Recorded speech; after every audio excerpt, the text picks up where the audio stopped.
Okay, welcome to this continuation of the lecture on Theodicy. We've been discussing the Augustinian strand or Augustinian approach. Now we're going to discuss the Irenaean approach.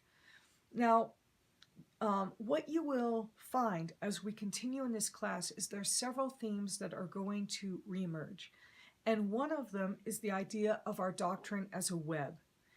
And I mentioned before that all our doctrines are interconnected, but I think that our doctrine of God influences and reverberates throughout the entire web. So it's no surprise that this is going to be true in the question of why there's evil and suffering in the world as well. Our doctrine of God very much affects that. So, this question of evil and suffering is one which really has been asked through many religions for thousands of years. And what makes the Christian approach more vexing or difficult is that we, along with some other religions, assert the absolute goodness of God. So that's what makes this reconciliation, or why there's evil and suffering, so difficult. So, all right, so we looked at Augustine, and Augustine represents that Western strand. And another reoccurring theme that you're going to find in this class is I'm really going to contrast two major approaches. One is the Western approach, as influenced by Augustine through many of the doctrines that we're going to explore, and the other is the Eastern approach, and by that I mean Eastern Orthodox, not so much Asian. The Eastern Orthodox approach, which has been very much influenced by theologians like Irenaeus and the Cappadocian Fathers, the Western approach through Augustine and Aquinas and others. So different theologians are going to pick up on different things. So while all of us, Eastern, Western, are still going to hold to the Nicene Creed, you're going to see that because of the way that the webs are formed, there's going to be different ideas which emerge, and this is one of those examples. All right, so in the Western view, especially as Augustine posits it, we were perfect, created perfect, we fell from perfection, we will return to perfection. But the Eastern view is very different, and it influences all their doctrine. The Eastern view says that we were created immature. We were not created perfect in that same sense. We were created like little children.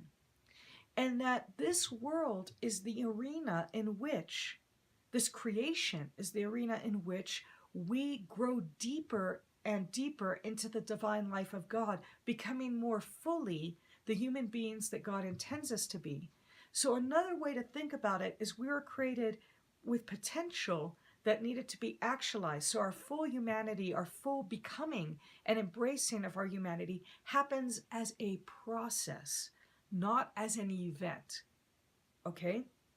So this is very important, because that means that where we end up, that eschatological telos, will be much greater than where we started, versus, again, the Augustinian idea, which is really a return to this. Rather, the Eastern idea is that the end is greater than the beginning. All right, so if that's your understanding of things, then you can see how that would influence the understanding of evil and suffering. So in this view of the Eastern strand, and the Irenaean view, which is really in seed form of Irenaeus, it's going to be developed more fully by other theologians like John Hick, evil and suffering can have a positive value. Well, especially suffering can have a positive value. It can be a means by which we are molded and become the persons that God intends us to become. So suffering doesn't take God by surprise. It's part of what Irenaeus calls the veil of soul making. This is the place in which our soul, we're formed, and suffering is part of that process. Okay? So thus evil and good are a means God uses for us to grow. And in this, the Holy Spirit is constantly working on us to perfect us, to mature us, so that we become conformed into the image of Christ. All right? Now, So therefore, when we go through trials, those become opportunities rather than something to be avoided for us to become more fully. Now, so let me give you an example of how suffering can have a positive value. There is a genetic disorder called anhidrosis. Anhidrosis is the inability to feel pain. Now, some people would think that would be a wonderful thing if we couldn't feel any pain. And I was reading an article by an article that was discussing this child who has this disorder. Her name is Ashlyn. And the problem is that because Ashlyn cannot feel any pain, theoretically she could be cut and bleed out and never really understand the significance or importance of that. And her, they have to be very careful when they feed her because she can't detect scalding hot liquid. So she could burn herself and not even know that she's being burned. And this is a quote from her mother. "Pain is there for a reason. It lets your body know something's wrong and it needs to be fixed. I'd give anything for Ashlyn to feel pain." It reminds me of C.S. Lewis's comment that pain is God's megaphone to a deaf world. Of course, as I mentioned elsewhere, when he experienced his own pain through the death of his wife, all of his nice intellectual approaches kind of were insufficient to meet the degree of pain which he was experiencing. But although eventually he comes out of that. So for Irenaeus then, not only in regards to physical things, but in regards to just our development, pain can help and suffering can help us grow morally. Tied to this is also Irenaeus's firm belief in human beings' free will and free will to choose.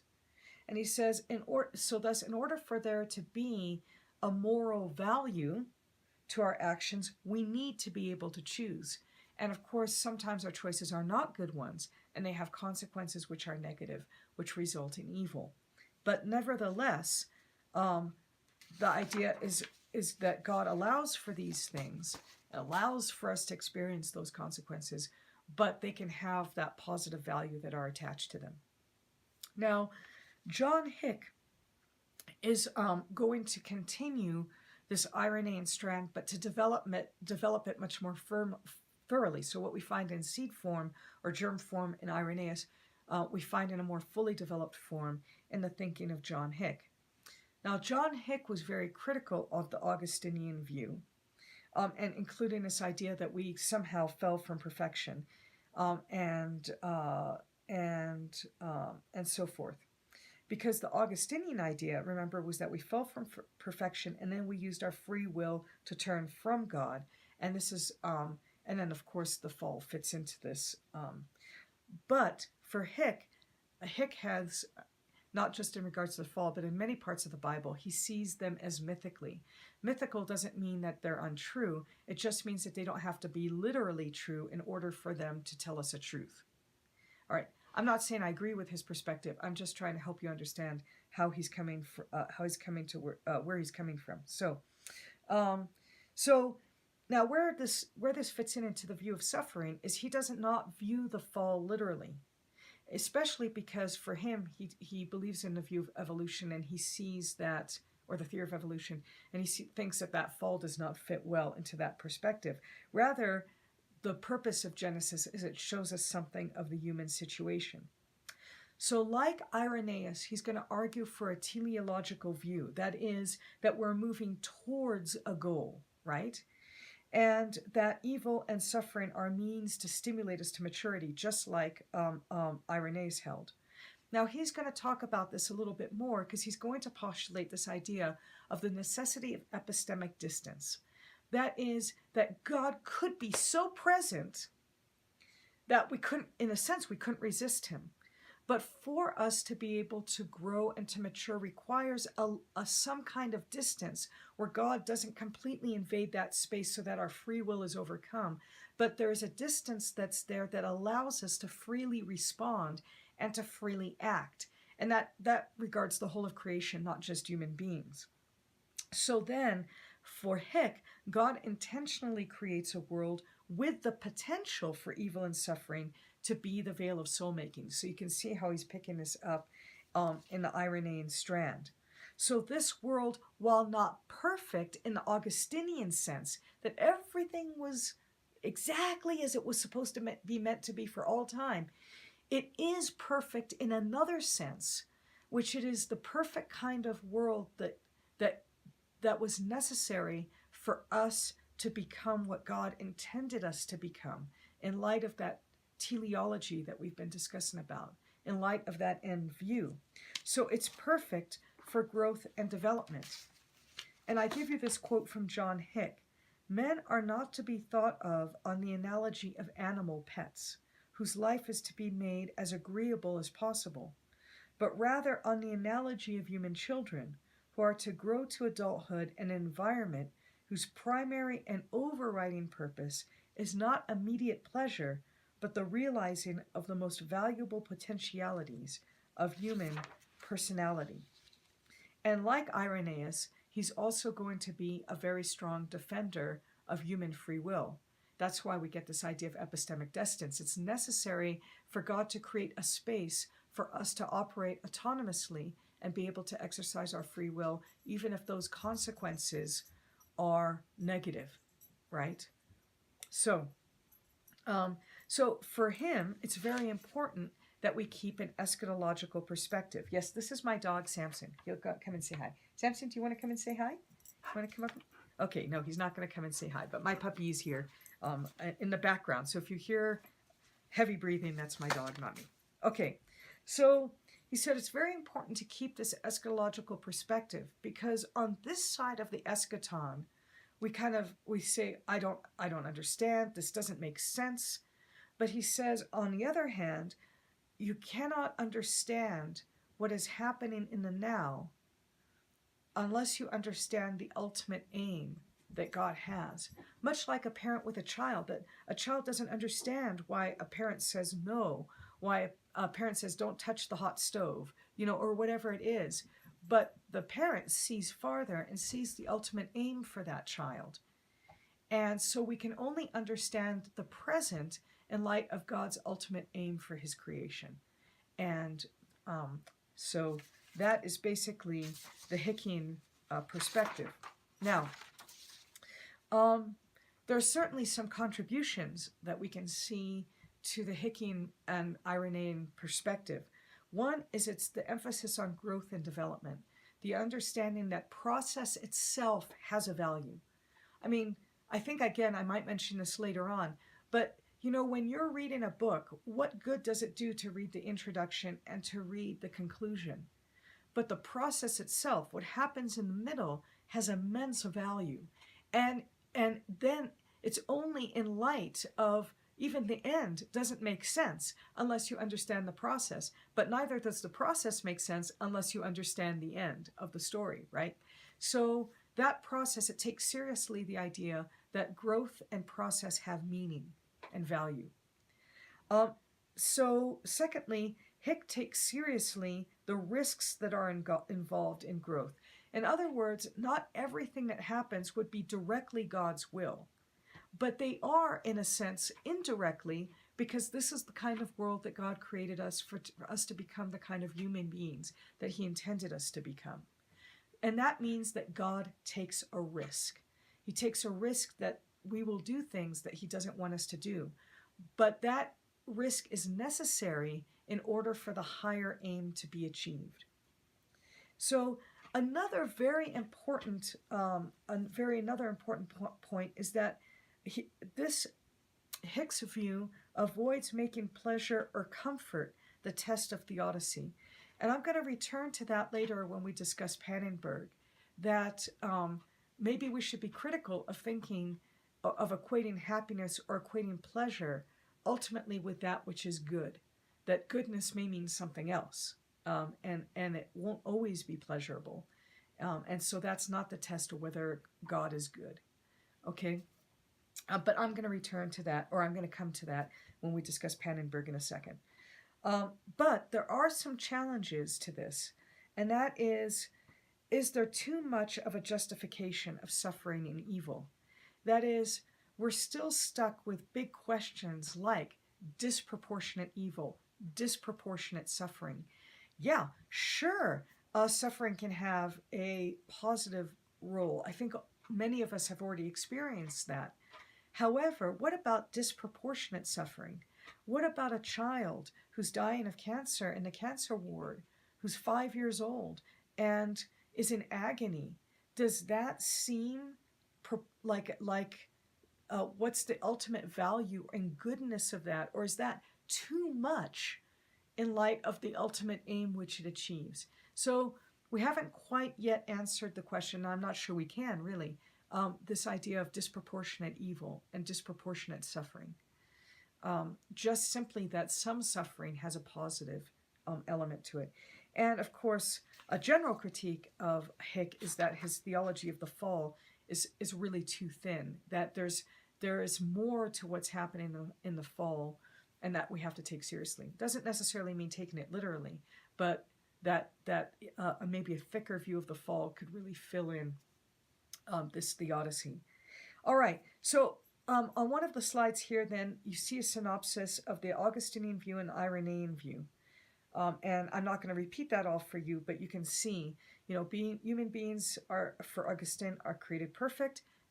They're created immature and are in process in the Irenaean view. The fall is catastrophic in the Augustinian view, but the fall is a lapse or a mistake, much as a child would make. And not, it certainly has consequences, but it's not quite the same level of catastrophe as it is in the Augustinian strand. So trials are a punishment for Augustine, but in the Irenaean strand, trials are actually an opportunity for growth, right? As we work towards the final aim that God has for us. And the one view, Augustinian view, tends to look backwards and thinks about things in terms of restoration, while the Irenaean view tends to look forwards towards eschatological perfection. All right, that slide you might want to return to in the future, because this doesn't just affect Theodicy. These two ways of thinking affect a lot of different doctrines that we are exploring and even not exploring, but you may find in other classes. All right, so let me briefly discuss a contemporary perspective. We talked about John Hick, but I want to discuss another one, which is by Wolfhart Pannnenberg. Pannnenberg also is critical of the Augustinian approach, because in his view, it attempts too much to absolve God of responsibility for evil and suffering. He's so careful to protect God's sovereignty, Augustine, and God's goodness, that he wants no part in God's or very little part, if any, in God's responsibility for the world being the way that it is. And that's one thing that Pannnenberg does not do. He does not shirk that in some way God is still responsible. So let me, I'll unpack that a little bit for you. All right. In his critique of Augustine, he said there's a lot of pain and suffering that exists in the world that, like the suffering of non-human creatures, that are not the result of human sin, right? So they're not the consequence. I guess you could say indirectly they are, if you're going to take an Augustine perspective. But anyway, let me go on. So human freedom for Pannnenberg carries a risk of sin and evil. Again, there's some similarity here to Hickian view, although he rejects a little bit of the Hickian view. Pannnenberg does. So evil may not be directly willed by God, but it is a condition of realizing God's plan, and this is where you can see some similarities, right? So, in a sense, then God doesn't directly will evil. So God is not directly the source of evil, but he created a world in which that possibility of evil is a very dangerous reality. Now, here's one of the contributions that Pannnenberg makes to this discussion, and that is, what is the root of evil? I mean, we've heard pride, we've heard this, there's lots of roots of evil. But for him, The root of evil is really the failure of human beings to accept their finitude, and a failure for us to accept our interdependence with this creation. So instead, we believe that we're radically independent, and that is one of the great roots of evil. So we go from God-given independence to self-independence. We reject that the way we have been created, like, what does it mean to be human? What is our natural way of being? Our natural way of being is to be exocentrically oriented. That is, to be related to the outside, to be related to God, and to be related to others. That is what is most natural to us. Sin turns us inwards. Sin creates egocentricity. Sin creates the illusion of radical independence in which we act in a way to not recognize the finitude and the exocentric nature of the way that we have been created. So, when we are properly oriented to God, properly exocentrically oriented to God, and oriented to others, by the way, we see that we are dependent upon Him. And that ultimate example is what we see in the life of Jesus Christ, right? That everything that He does is dependent upon the Father. The human Jesus, Jesus in His humanity shows us what a true human being is. And a true human being is constantly oriented to God. You know, one of the things I discuss in eschatology is that right now we're off kilter. But for me, eschatology, and in my opinion, eschatology doesn't mean some kind of state of static perfection. Rather, because I don't think we're ever created to be static. I don't think God is static. So what it really means to me is a radical alignment, or radical isn't the right word. It means a proper realignment back to what we were created to be, so that we are properly oriented to God and to this creation.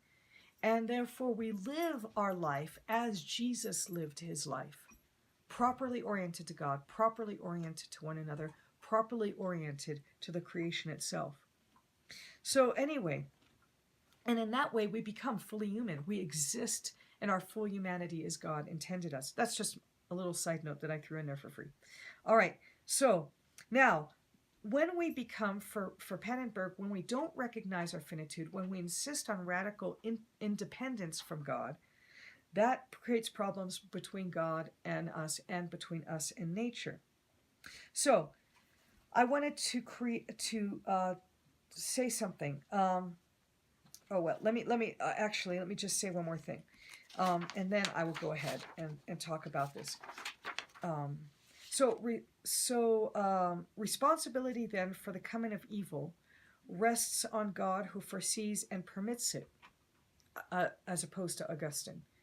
But God does not shirk the responsibility for this, because this is the world that God created with this real possibility that the danger that evil could happen, the danger that suffering could happen. But He accepts it by giving up His Son on the cross.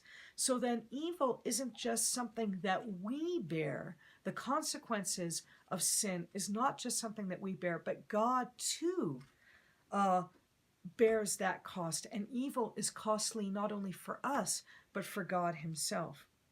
Now here's the thing. You know how John Hick was talking about, we have to understand the present suffering in light of the final aim, or the telos, which is God's intention for us. Well, if you know anything about Pannnenberg, he's really big on eschatology, right? That we really understand everything that we can only truly understand everything in light of the eschaton, of being on the other side of the eschaton, when we can look back and give the fullest meaning to what has happened here. But so for him, not surprisingly, eschatology is the final framework for theodicy.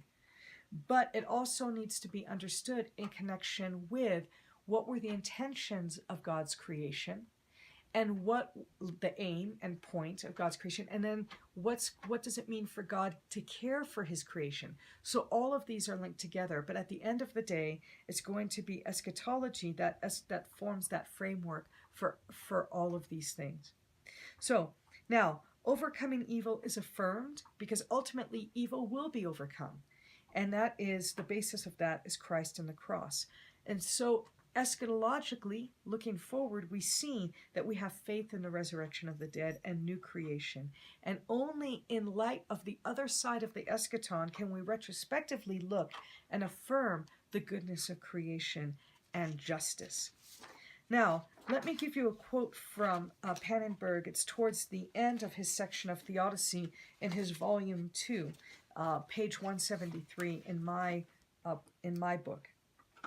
Only the and here he's linking what we just talked about regarding eschatology with the idea of human finitude. Okay, only the eschatological consummation of the world can definitively demonstrate the righteousness of God and therefore his deity in the work of creation. Creation praise of God, to which the Psalms refer, is always in anticipation of eschatological consummation. As creatures accept the finite existence God has given them, they live it out as an existence that is not grounded in itself, but is owed to another. Okay, and that's, I thought that was a good way to leave things with Pannnenberg. So where does that leave us right now? Well, right now there's no definitive answer to the problem of evil. And I'm going to even discuss some other perspectives. And the Bible text does not really speculate on the origin of evil. Rather, it speaks of evil to be resisted and overcome in the victory of the cross. So that's really where we end up with our exploration so far. But let me give you a couple more approaches to kind of fill out our theodicy a little bit. And one of them is what I call a Trinitarian approach. Because out of all the religions in the world, I find God's answer to suffering to be unique in Christianity. And I may be wrong because I don't know all the religions in the world. I teach world religions and I really teach the major religions. But the Christian response is so very interesting to me because the Christian response to suffering is not for God to eliminate the suffering, at least not in the present. Certainly eschatologically speaking, that's the goal. But our present suffering is not eliminated. Rather, God becomes present to us as a co-sufferer. God's own answer to suffering is to walk alongside of us in our suffering. And not simply to walk alongside of us as that transcendent God which says, oh, here, everything will be okay, but who goes so far as to become human, enter fully into the human condition, and experience our suffering at such a deep level that when he says he walks alongside of us, when he says, I know what it is for you to suffer, I grieve with you in your suffering, he means it. Because he did it. So this is a rejection of the traditional idea of immutability, which we already discussed in classical theism. And I think in this we see God clearly suffers with his creation, or else what do we do with the cross? What do we do with God's own experience of the cross, both as the Father experiencing the loss of the Son, and the Spirit being brought into this as well, and Jesus experiencing the suffering and the forsakenness that he does. So God doesn't view our suffering as a distant, transcendent God, but radically enters into it alongside of us. What an odd answer. Not an elimination, but an entering into suffering, which I think gives us a model of how we are to be present for those who are around us. As God is also present for us, we become present incarnationally for others. If you never experience suffering yourself, how can you speak to the one who suffers? Except as an outsider. Anyway, enough about that. God, in this Trinitarian approach, God creates a space within himself for the world to be freely itself. I could come back to Jeremy's analogy of a chord. I'm actually going to move on from that. So how interesting that God does not overcome evil by raw power, by divine will, but through divine love. That God truly experiences our suffering and overcomes it on the cross. This is so consistent with what we see in the self-giving love of the Trinity, that God's creatures do not suffer alone, but that God reconciles himself to us and walks with us. So in the end, what we see is God's faithfulness to us. Okay. I wanted to mention one other approach to suffering, which I think is helpful, actually. And that is the kind of a contextual perspective. And as I've mentioned before, I think, the contextual perspectives really approach things from what it means to experience our Christian life from the margins. That is, people who've never really had a voice, or have had very little voice, whether we're talking about women or blacks or Asians or whatever. So that the majority voice that we have heard throughout Christianity has been white males, with some exceptions, by the way. So, but that being the case, what is it that, what is another way to understand theology from that contextual perspective? Well, one of those is liberation theodicy. And when you experience things from the margins, when you've been marginalized, when your life is characterized by suffering, or even communities that are characterized by suffering, they can bring a unique perspective. And one of the things that I talk about from time to time is even in how we read the Bible. And oftentimes we tend to read the Bible from the perspective of the victors, like the Israelites over the Canaanites or whatever. But those who have been marginalized, they tend to identify with those who are the ones who suffer in the text. And one of the great examples that's used by many forms of liberation theology, but I'm going to, and so it's not unique to someone like James Cone, who represents Black theology, but it is in a very important theology in Black theodicy as well as other marginalized theodicies that come from the margins. And that is the story of Exodus becomes very important, because the story of Exodus is a story about people who are oppressed and whom God liberates. So it's not, the story isn't about the traditional Western approaches to theodicy. It's one that recognizes the reality of oppression, but then focuses on the notion that God is ultimately in the business of liberation, that he walks alongside his people that are oppressed, and that he will liberate those, so that rather our response to suffering is one of courageous participation in God's own struggle and response to suffering. Okay? So someone like James Cone specifically does not make the God the source of evil. And he does not think that the suffering of blacks has been God's will. But what he does focus on is the idea that God identifies with the struggle, because in Christ we see that God struggles as well. So from a marginalized perspective, from many contextual perspectives, the focus is going to be on stories of deliverance, in which the stories tell something about God's heart for freedom and liberation, and this is where God is taking his creation. All right, a quick word about something that is tangential, but I wanted to say something about it. And that is, so we're moving from James Cone. So that was a very quick look at a contextual understanding to kind of fill out our the theodicies that we've been exploring. But now I wanted to ask you this. What is the purpose of a miracle? Because I come from a tradition in which we always pray for healing. And I think, or that's the default. I come from the vineyard, and whenever we pray, we're always praying for healing. I've since developed my view over the years that I see prayer rather as connecting with whatever the Holy Spirit is doing in this person at the moment. And that may not be healing sometimes. So, and let me explain that.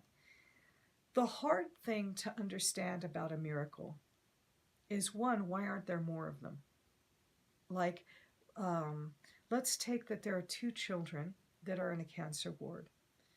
Both are believers. And I'm just going to say that for a moment. I believe God cares just as much for the child who's not a Christian as he does for the child that is a Christian. So that's not the point I'm making. I'm just trying to kind of like standardize the variables here. So you see two children in a cancer ward. Both are from Christian families that are deeply praying for the healing of these children. Their churches are gathered around them to pray for healing. And yet, one child dies and the other is miraculously healed. So, why? Why does that happen? Why doesn't God heal both children? Why doesn't God come in and stop the Holocaust? Why does God miraculously perhaps deliver one person from the Holocaust, but not this person over here? That is something else that troubles us in our theology, right? And I'll quickly tell you the story of a personal friend of mine. When I knew someone who had been miraculously cured of Hodgkin's disease. Now, at that time, Hodgkin's disease was fatal. Now, Hodgkin's disease is one of the most treatable of the diseases, cancers that we have. But at that time, Hodgkin's was fatal. And she was given only several months to live. She'd gone through severe chemo. She was very ill from the chemo itself and from the medication that they were giving her. And her life was a misery. And so one night, and she was in her, I think she was like 19 or so. I can't remember the exact age. She had only a few months to live, and the doctor had given her another medicine that was supposed to help.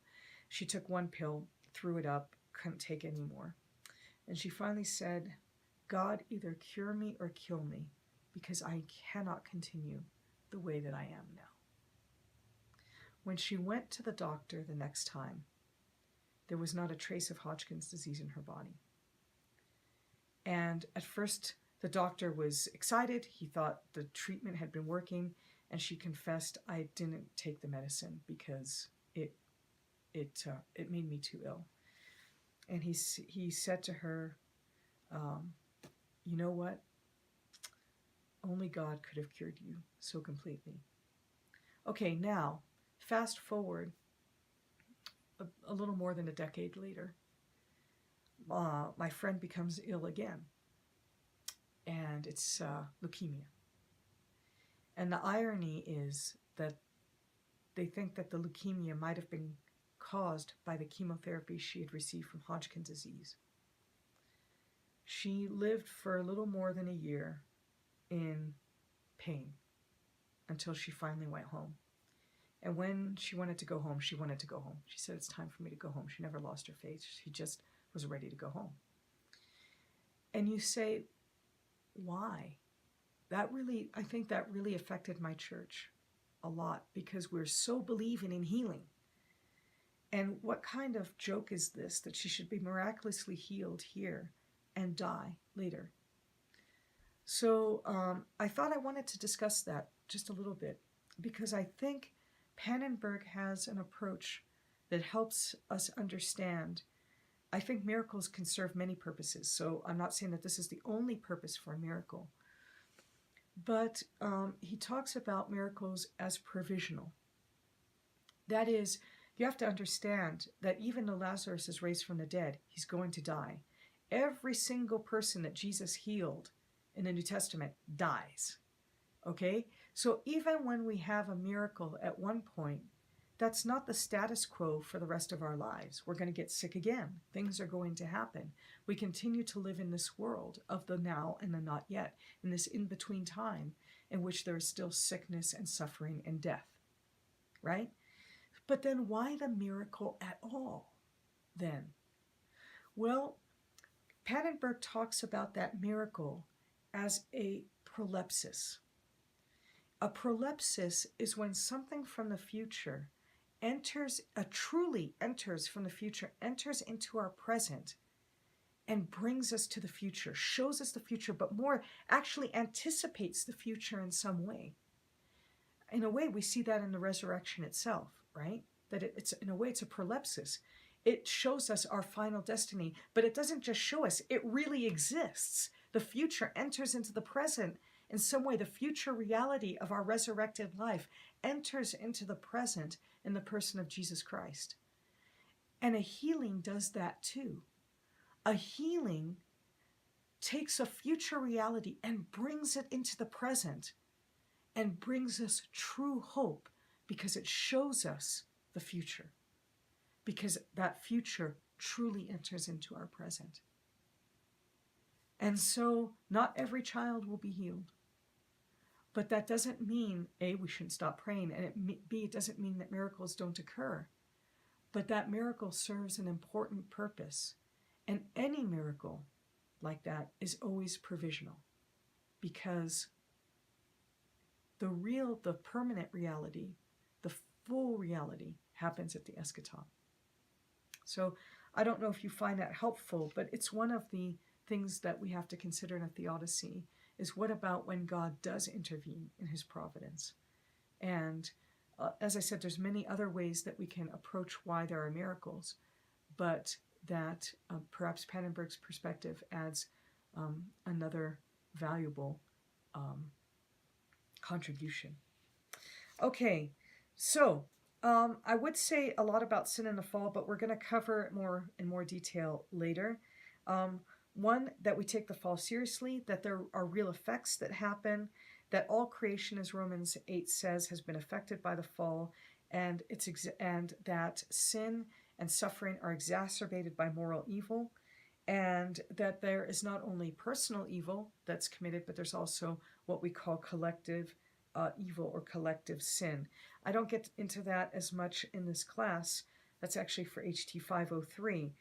But you should know that just as individuals can commit sin, that entire cultures are capable of doing that as well, because there's a blindness, a systemic evil that can invade a culture that blinds us to what it is that we do. Of course, one of the great examples that keeps being pulled up is like the Holocaust, right? Or the evil of Nazi Germany, in which an entire culture can systemically, this evil can be so present that we don't even realize it as a community that the evil is there.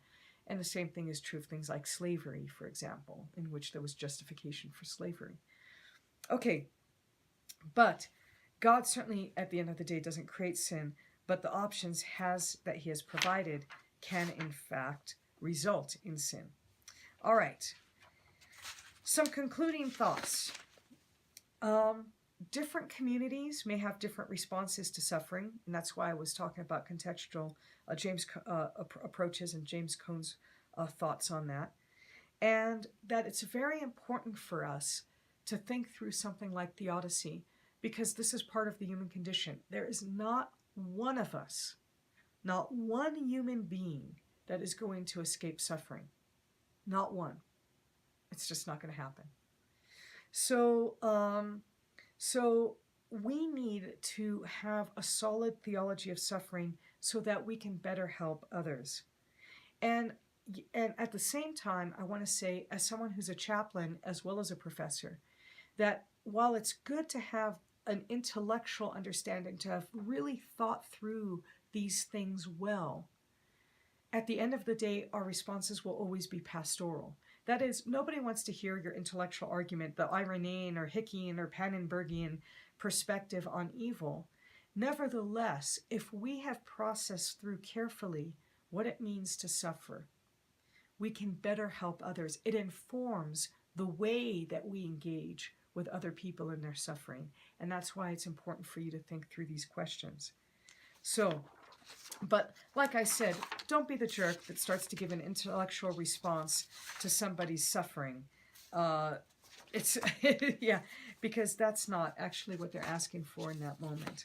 for most people who are in deep suffering, they're asking for you to do what Jesus did. They're asking for you to do what the Trinitarian God does, and that is to walk with them in their suffering. So on that note, I leave you on the discussion of Theodicy. We'll continue on with the next section, but I hope that you found that helpful. And if not, move along. Read someone better than I only try to steal from people. I try to steal from the best, but continue your explorations. All right. See you next time.